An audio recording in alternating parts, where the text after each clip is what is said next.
The unlimited travel blog. নমস্কার, কেমন আছেন সবাই? আশা করি সবাই ভালো আছেন। গ্রীষ্মের ঘন্টা বেজে গেছে, আর এই সময় কোথাও ঘুরতে গেলে মন্দ হয় না। তাই যেমন ভাবা তেমন কাজ। তাই লোটা কম্বল প্যাক করে 2-3 দিনের জন্য বেরিয়েই পড়লাম। আচ্ছা বলুন তো, আমরা এবার কোথায় যাচ্ছি? দাঁড়ান, আপনাদেরকে একটা ছোট্ট করে হিন্টস দিই। যেই শহরে আমরা যাচ্ছি সেই শহরটা হলো সঙ্গীতের শহর, যেখানে বিখ্যাত মিউজিক কম্পোজার মোজার্টের জন্ম। বেশ সুন্দর একটা আমাদের যাত্রা হতে চলেছে। এই যে আমাদের লোকজন পুরো ভরে বসে আছে। এখানে 3 জন, এখানে 3 জন।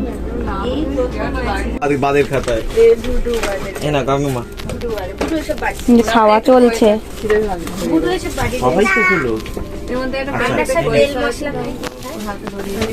অনেক কিছু আছে, আরো কিছু এখানে আছে। এটা চকলেট, আবার তো লুচি আলুর দম বা আছে অনেকদিন ধরে।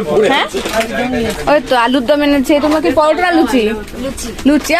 এটা হচ্ছে লুরোটা, নীতিশদার স্পেশাল লুরোটা। আমরা বাঙালি, তাই আমাদের ভ্রমণ মানে ছোটখাটো পিকনিক। এছাড়া আমাদের খাবারের ঝুলিতে ছিল 2টো গার্লিক ব্রেড, চকলেট, আরো টুকিটাকি। আর এ তো শুধু আমাদেরটা গেল, এখানেই শেষ নয়।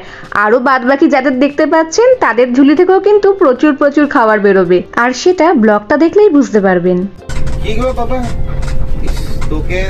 এটা ভিডিওতে উঠলো, কুড়িয়ে কুড়িয়ে খাচ্ছ। ওটা ইগনোর করে দিবি, ইগনোর নালে দিয়ে দিবি কি আছে। হ্যাঁ দিয়ে দিবি কি আছে।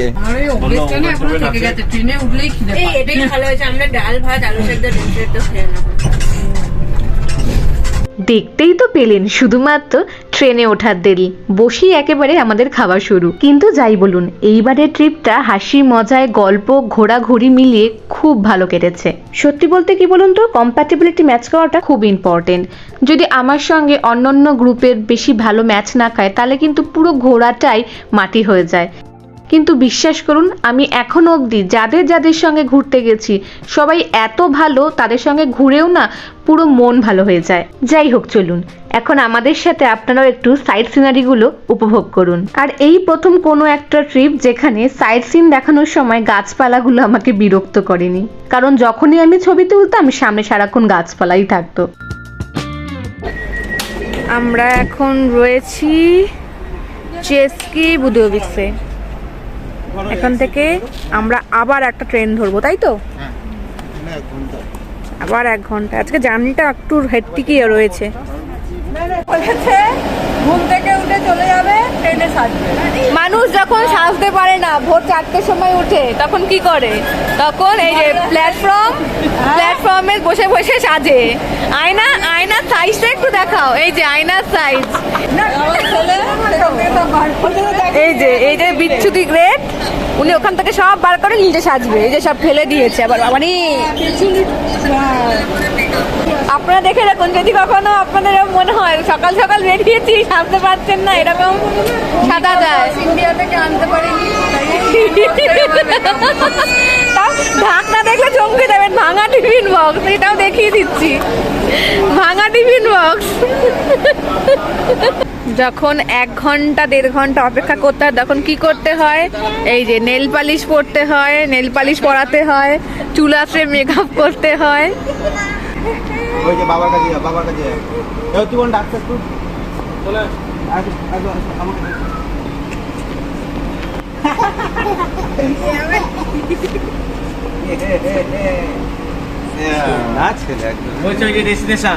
এখন আমাদের সেকেন্ড ট্রেন চলে এসেছে। এবার চেস্কি বুদোভিস্তা থেকে আমরা যাব লিনজে। আবার সেখান থেকে আমরা আরেকটা ট্রেন চেঞ্জ করে আমাদের মেইন যে ডেস্টিনেশন সেখানে পৌঁছাবো। লুরোটা, লুচি প্লাস পরোটা, লুরোটা। এই যে এখানে প্লেট বিতরণ চলছে, আসছে। এই যে লুরোটা খোলা হচ্ছে। লুরোটা হচ্ছে সুতম দাদা, কাকিমা বানিয়েছে আলুর দম। আমাদের যাতায়াত মানে পিকনিক ছাড়া জীবনে কিছু নেই। যে খাওয়ার জন্য পাগল হয়ে যাচ্ছে একজন। এখনের মতো খাওয়া দাওয়ার পর্ব শেষ। এবার চলুন একটু ঘুমিয়ে নিই, বেশ ঘুম পেয়েছে। এখানে আমরা ঘুমাচ্ছি, এখানে অনিন্দ বাবু ঘুমোচ্ছেন। আমরাই রয়েছি এই গাড়িতে, ফুল ফাঁকা। বাচ্চা ছিল প্রায় 6-7টার মতো বাচ্চা।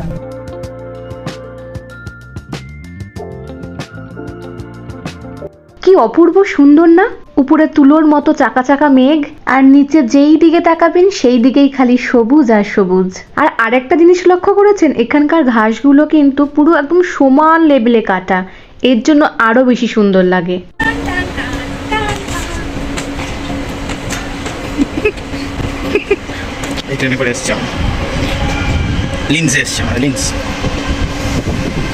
তো ইতিমধ্যেই আমরা লিন্সে পৌঁছে গেছি। এখন আমরা যাব আমাদের মেন যে বলেছিলাম গন্তব্যস্থল সেখানে।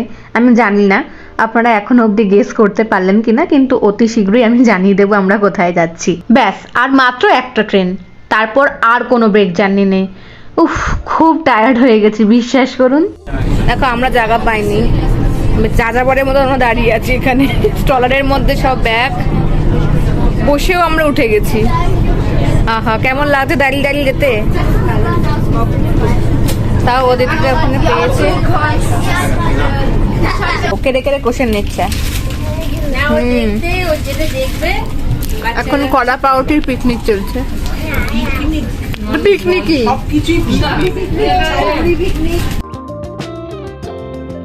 এই দেখুন শিয়ালদা স্টেশন।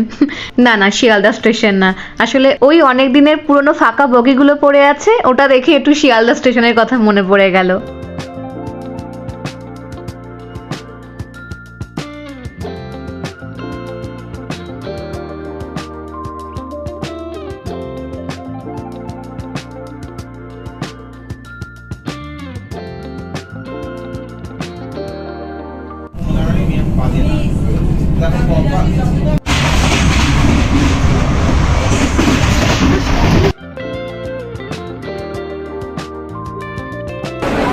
আমরা চলে এসেছি সালজবার্গে।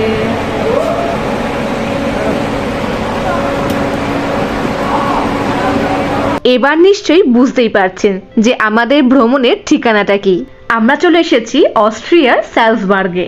আর আমাদের ট্রিপটা কিন্তু শুধুমাত্র সালজবার্গেই শেষ নয়, সালজবার্গ থেকে কিন্তু আমরা বিভিন্ন জায়গায় ট্রিপটা করব, কিন্তু সেটা এই ব্লগে আপনারা দেখতে পারবেন না।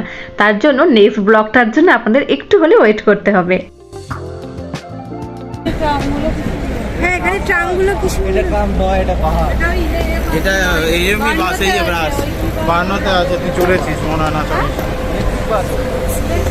ওরা কি যেন বলে ওটাকে, বুস, বুর্গার বুস, ফোকাস, স্ট্যাটাস। আমরা এখানে একটা এয়ারবিএনবি বুক করেছি, আর যেটা সালজবার্গের ট্রেন স্টেশন থেকে মাত্র 10 মিনিটের দূরত্ব। দেখুন কত সোনার গয়না, কে জানে আসল না নকল। যাই হোক, আমি তো কিনবো না। এখন আমরা সোজা হস্টেলে চলে যাব, ওখানে লাগেজ রেখে একটু রেস্ট নিয়ে তারপর ঘুরু ঘুরু করতে বেরোবো। তো আমরা পৌঁছে গেছি আমাদের হোটেলে। এই যে আমাদের হোটেল, এদিকে হোটেল সংলগ্ন ছোট্ট একটা মিনি রেস্টুরেন্ট টাইপের। এটা হলো হোটেল সংলগ্ন রেস্টুরেন্ট, আর এই হোটেলের কিন্তু একটা নিজস্ব কিচেনও আছে। জানেন এখানে কোনো রিসেপশন সিস্টেম নেই। এই সিঁড়িতে স্টেপ 1, স্টেপ 2, স্টেপ 3 লেখা আছে। এখানে সমস্ত বিষয়টা মেনশন করে দেওয়া আছে। বুকিং এর সময় এরা রুম নাম্বার মেনশন করে দেয়, আর সেই রুম নাম্বার অনুযায়ী কিছু কোড দিয়ে দেয়। তো নিজেদের মতোই হোটেলে ঢুকে যেতে হবে, আর নিজের রুমের সামনে গিয়ে ওই কোডটা টিপলেই দরজা খুলে যাবে।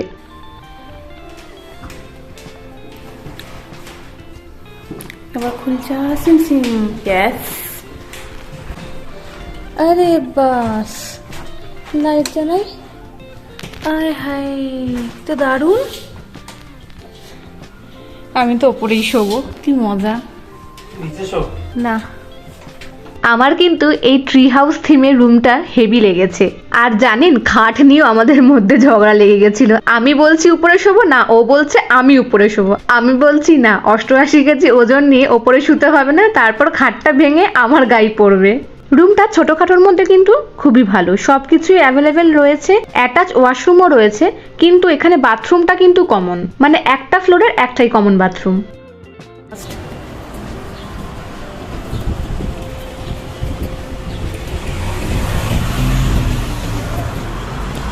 আমাদের রেস্ট নেওয়া কমপ্লিট, এবার আমরা বেরিয়ে পড়েছি ঘোরার উদ্দেশ্যে। এই বিয়ের গাউনগুলো দেখেছেন? শুধু বিয়ের গাউন না, তার পাশাপাশি আরো যে ড্রেসগুলো ছিল ওগুলো দেখেই তো আমার মাথা ঘুরে গেছে, এত সুন্দর।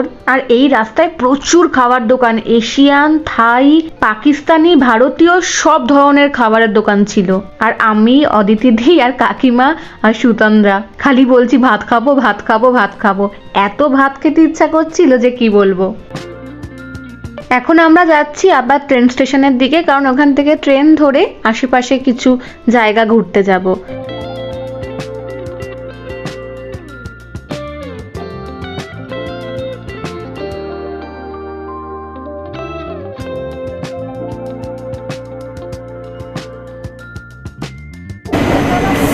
এই ট্রেনটায় যাবো আমরা। জানেন তো, একেই বলে কপাল। এত খারাপ কপাল না কি বলবো, ঘুরতে গেলেই বোধহয় এইগুলো আমাদের সাথে হয়। কেন বলছি আপনারা একটু পরে সেটা বুঝতে পারবেন।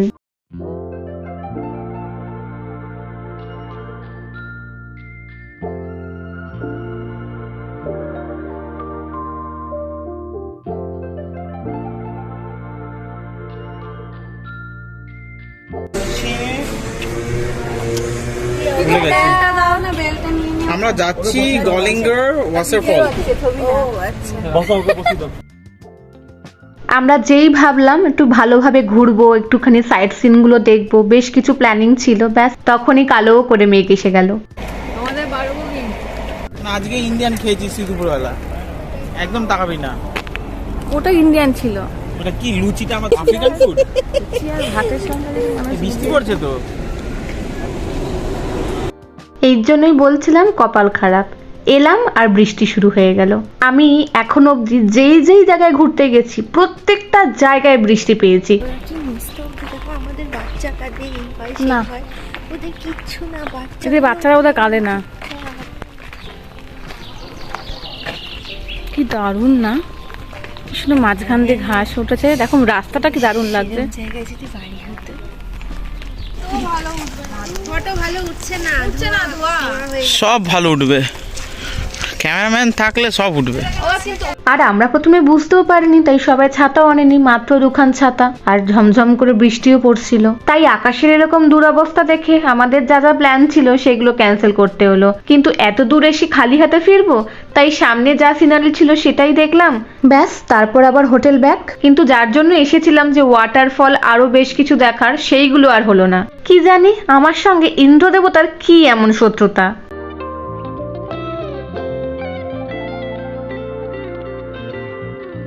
আমাদের সঙ্গে চলছে শেখ আর্থিপান অ্যান্ড শেখ নীতিশ।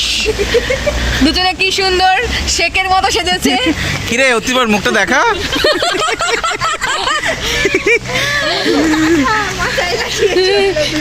একজনের মাথা আর এই যে পেছনে কি দিয়ে শেখ হয়েছে তোমার? হ্যাঁ, এই পুচকুর কাঁথা একজন, আর একজন পুচকুর টাওয়াল। যখন আকাশ আমাদের সঙ্গে সায় দেয় না, তখন এই ব্যবস্থাই করতে হয়, কি আর করা যাবে। আর আমাদের না এই হোটেলটা খুব পছন্দ হয়েছিল, খালি বলছিলাম যদি এই হোটেলটা পেতাম কি ভালোই না হতো। আর এক্ষুনি একটা জিনিস দেখতে পাবেন, আমি ক্যামেরা দেখে নাটক করছিলাম বলে অনিন্দ্য পুরো মুখের সামনে ক্যামেরাটা ঘুরিয়ে দিয়ে বলে নাটক।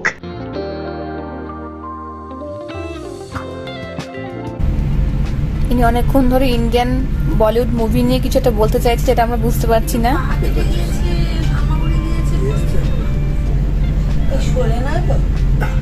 শোলে তো হাত কাটা। না, অনেক চেষ্টা করার পরও শেষমেশ উনি আমাদেরও বোঝাতে পারলেন না ইন্ডিয়ান সিনেমাটার নাম। যাই হোক, এবার আমরা পেট পুজো সেরে নেব। আমরা নিয়েছিলাম চিকেন ভাত, আর যারা ভেজ খায় তারা ফেলাফেল, আর মিষ্টি মুখের জন্য বাকলাভা। আমাদের সেন্টার ঘোরার প্ল্যান ছিল পরের দিন, কিন্তু এত তাড়াতাড়ি ঘরে ঢুকে কি করব, তাই ভাবলাম রাতে সালজবার্গ শহরটা একটু পায়ে হেঁটে ঘুরে দেখা যাক। এই কি আসা, বেশি ওদিকে যাস না। সাবধান কিন্তু। ইস, নোংরা জলে হাত দিতে গেছে। এটা গঙ্গা না রে, কুকুর লাফালাফি করছিল এর মধ্যে। এই উঠে পড়লো আবার। এটা হচ্ছে ভয় দেখানো মানুষকে। তুমি তো ওকেই কেটে দিয়ে বাকি তুলে নিচ্ছ। ওকেও তুলেছি।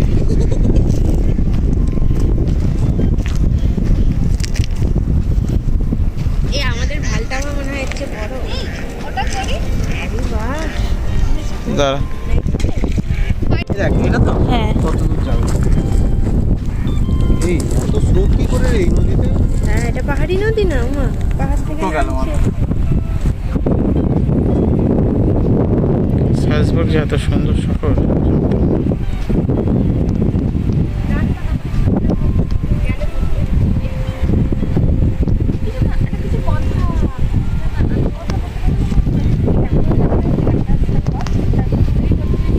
কি অপূর্ব যে লাগছিল বলে বোঝাতে পারবো না। আমি জানি না এই ফ্রেমবন্দি ভিডিওর মাধ্যমে আপনারা কতটা উপভোগ করছেন এই মনোরম মনোমুগ্ধকর দৃশ্যটা। একদিকে সালজাক নদীর ওপর পড়ছে গোটা শহরের ঝলমলানি আলো, চারিদিকে এক অপূর্ব স্নিগ্ধতা, মিষ্টি হাওয়া, সব মিলিয়ে অসাধারণ দৃশ্য। আমি এতদিন জানতাম শুধু প্যারিসেই বোধহয় এই তালাচাবি সিস্টেমটা আছে, কিন্তু সালজবার্গের মার্কো ফেনগোল স্ট্যাগ ব্রিজেও এসে দেখলাম একই দৃশ্য। এখানেও অনেকে নিজের মনের উইশ চেয়ে তালা লাগিয়ে চাবিটা সালজাক রিভারে ফেলে দেয়।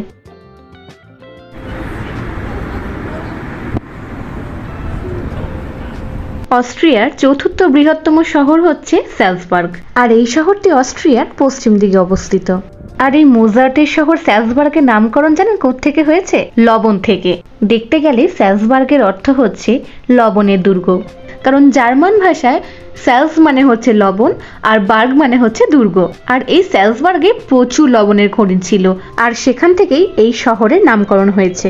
এখন আমরা হাঁটতে হাঁটতে চলে এলাম সিটি সেন্টারের দিকে। এখানেই রয়েছে সালজবার্গ ক্যাথিড্রাল, মোজার্টের স্ট্যাচু, আর এই স্কোয়ারটার নাম হলো রেসিডেন্স প্লাস।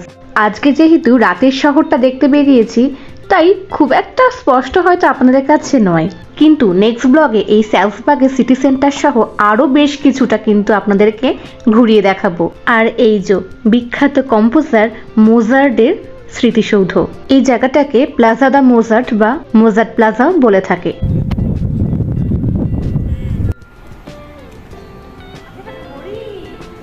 সত্যি যদি রাতের বেলায় এই সালজবার্গ শহরের দৃশ্যগুলো না দেখতাম, মনে আক্ষেপ থেকেই যেত। ওই যে কথাই বলে, যা হয় ভালোর জন্যই হয়। আজকে হয়তো বৃষ্টি হয়েছিল বলেই তাড়াতাড়ি বাড়িও আসা হয়েছিল, আর রাতের বেলায় এই সুন্দর দৃশ্যে সাক্ষীও রয়ে গেলাম। তাহলে চলুন ভিডিওটি আজ এখানেই শেষ করি। ভালো থাকবেন, সুস্থ থাকবেন, সকলকে ভালো রাখবেন। আর ভিডিওটি ভালো লাগলে অবশ্যই লাইক, শেয়ার, সাবস্ক্রাইব করতে ভুলবেন না। তাহলে দেখা হচ্ছে পরের ব্লগে।